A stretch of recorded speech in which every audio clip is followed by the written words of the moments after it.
dünyasında mənalı bir ömür yaşayıb. Onun bir zərbəsi insan və cinin ibadətindən üstündür. O ümmətin atalarından biridir. O ümmətin atasıdır və qiyamət günü şəfaət hüququna sahib olan şəxslərdən biridir. O, elm dəryasıdır, elm xəzinəsidir. Xristiyan dininə mənsub olan alimlərdən biridir ki, o böyük xətib Əli ibn Əbu Talib bugün Kufə məscidində öz xütbələrini söyləsəydi, görərdi ki, dünyanın bütün dahiləri onun elm çeşməsinin ətrafına toplaşıb.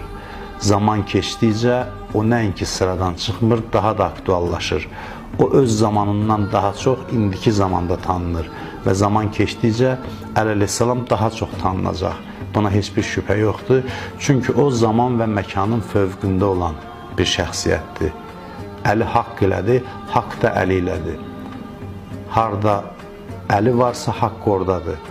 Və şükür Allaha ki, Azərbaycan xalqı haqqı məhz Əli əleyhissalamla əlaqələndirir, onun şəxsiyyətinə bağlanmaqla haqqa bağlanır. O Peyğəmbərin elm şəhərinin qapısıdır və elm sorağına çıxan insanlar mütləq bu qapıdan keçməlidirlər. Hidayət olmaq üçün, ilahi mərifətə sahib olmaq üçün o bir meyardır. Onu sevənlər də çox olub, ona qarşı olanlar da çox olub.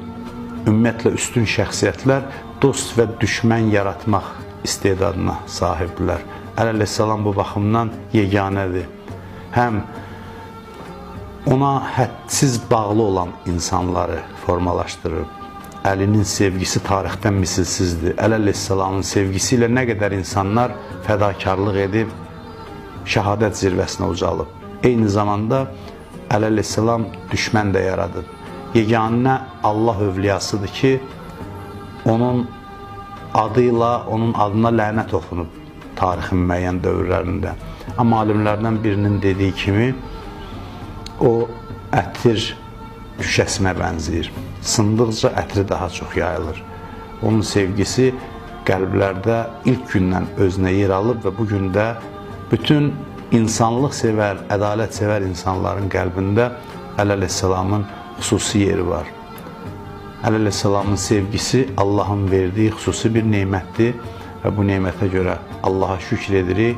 Arzu edirik ki, dünyada onu sevdiyimiz kimi qiyamətdə də onun yanında qərar tutaq. Çünki onun yanında olan haqqın yanındadır, Peyğəmbərin yanındadır və dinin, İslamın himayəsindədir.